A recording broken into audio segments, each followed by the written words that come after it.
Shiori! Welcome aboard, dear traveler, to the Odyssey of the Seas. 7 days, one ship, and a whole lineup of performances and sights to see. Get it?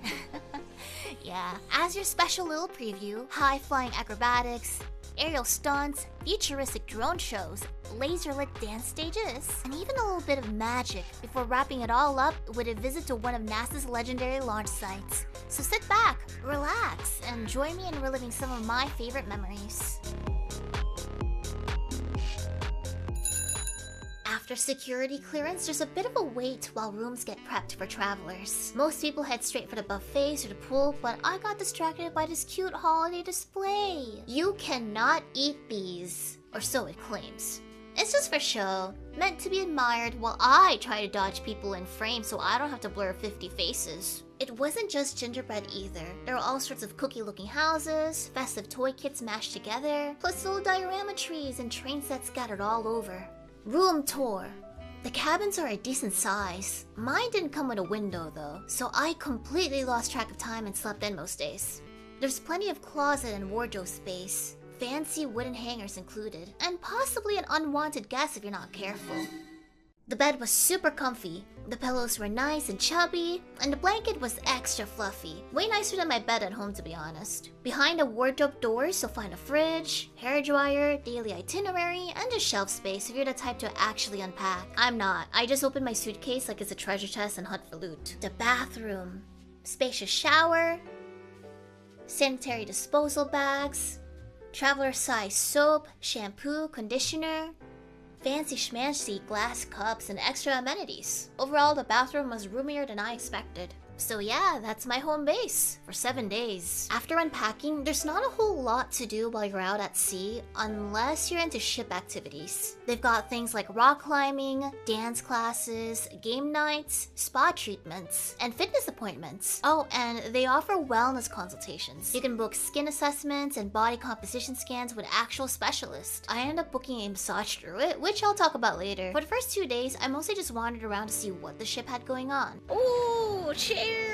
There's a central hub area, but it's smaller than the one on the last ship I was on. The whole ship felt a bit older and smaller.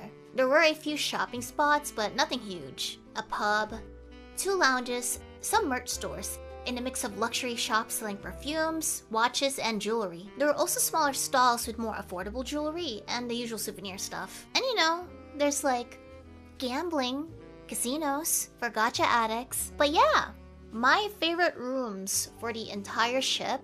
I didn't spend a lot of time there, but the prettiest sights were the pools, especially at night. I did swim a bit, but most days were too cold to be doing that. Once we crossed into warmer weather, it was fine. We went during winter, mostly because it's cheaper that time of year. But honestly, most of my relatives were into the gambling stuff anyway, so it really didn't matter. Kind of ironic. There's also the solarium, an adult-only area. Just a quiet spot for relaxing, no kids to cry, scream in your ears. I swam there once, just under one of the water spouts. It's temperature controlled, so way warmer than the public pool space. Would absolutely recommend. It's near the same area where you can get unlimited ice cream, so I abused that.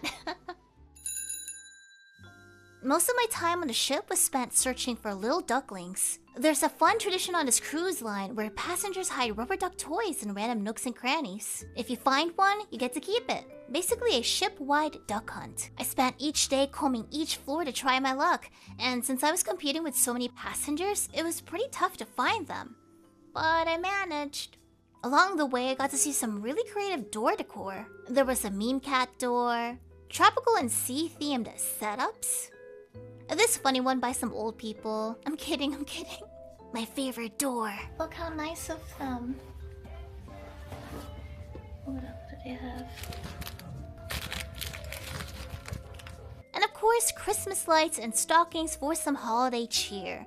Another thing I checked out, and by that I mean I recorded a stranger getting their drink, was this robotic drink mixer. There are 2 blue mechanical arms attached to a table that reach up to the ceiling, grabs bottles, and starts shaking them like a bartender. And then nearby, there's just a human cleaner, in case they spill the drink, which I found kind of funny. And when I return to my room, I'm greeted by... I actually have no idea what this is. I think it's an elephant, but it's pretty cute. Day 3. Finally, land! At least a wee bit of it. After 2 full days at sea, we finally docked at a small island known as Coco Cay. It's packed with mini water parks, tropical buffets, swim-up bars, water, and exclusive gated areas for those wanting a quieter time and willing to fork over some extra cash. I went for the buffet first since it was complimentary. The food was pretty basic, hot dogs and hamburgers. It's convenient beach-ready food since the island is so isolated, every ingredient has to be ferried in by boat. After eating, I wandered off to find the quietest free beach section I could find. The weather was perfect, vibrant blue skies and seas. The water was freezing, but I swam anyway. I was already wearing a bathing suit and I didn't come wandering this far just to do nothing. So I braved it all and shivered my Shiorios off. After a fun day in the sun, I went back to the ship and got to watch a live performance.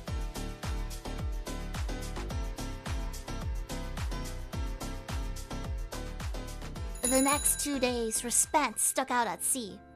Due to rough weather, the ship couldn't dock, so we skipped an entire port day. Things got bad enough that vomit bags were distributed near the stairs at each floor. Even I had to take seasickness medicine, and I didn't even know I could get seasick.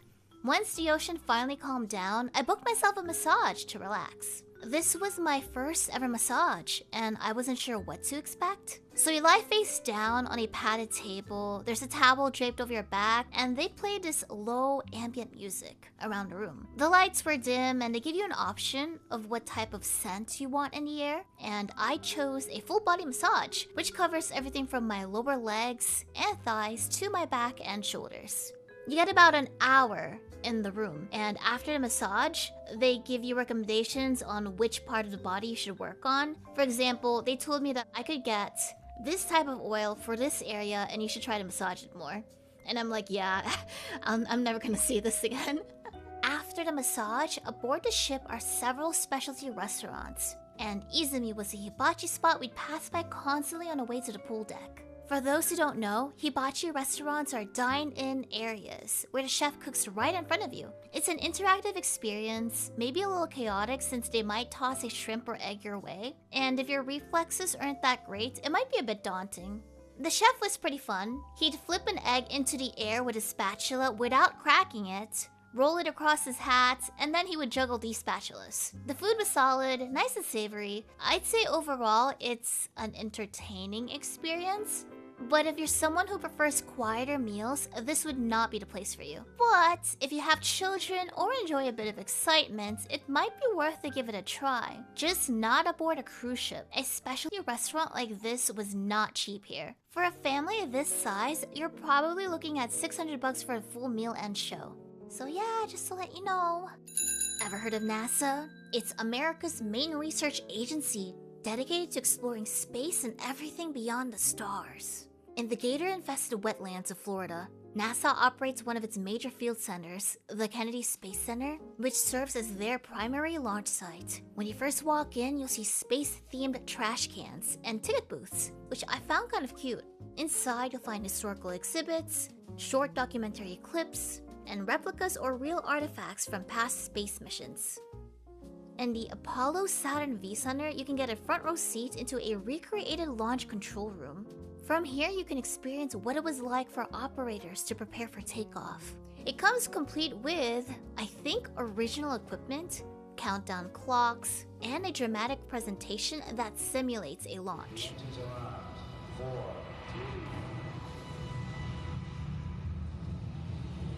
Once you finish the presentation, you'll be able to freely wander into the next room where this massive rocket is located. This right here holds the title of the largest rocket ever flown and stands at a whopping 363 feet or 111 meters tall. Nearby, you'll find displays like Apollo 14's command module, nicknamed Kitty Hawk. Oddly cute for what it is. For those who don't know, the Apollo spacecraft has two components: the service module and command module. The service one handles life support, power, and propulsion while in space, while the command one houses the living quarters complete with mission computers and navigation systems. The service module is the part that detaches when it returns to Earth, so Kitty Hawk here is the only part of the spacecraft to return from the mission. But yeah, there's just so much tech on display here. Just look at the complexity of this rocket engine. Layers of wiring and piping that makes my brain hurt. Then there's the retired space shuttle Atlantis, which flew 33 missions over 26 years. To top it off, you can experience a simulated launch in the shuttle flight simulator. After a safety briefing and info about G-force, you're strapped into a launch seat. The room begins to rumble intensely as the shuttle tilts back, and then you launch into space, ending with a view of Earth from orbit. Wave goodbye to the external tank and say hello, outer space.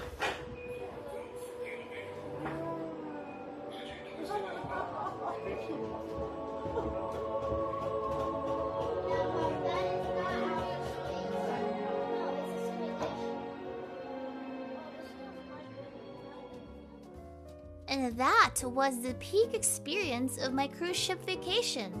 Naturally, the last day is just me heading back home, so from chasing ducklings around the deck, catching nightly shows with acrobatics, singers, and dancers, taking a freezing swim, to ending it all with a full tour through space history. Yeah, one heck of a trip. And if you enjoyed the video, go ahead and touch some grass too when you can. Until then, Shiori!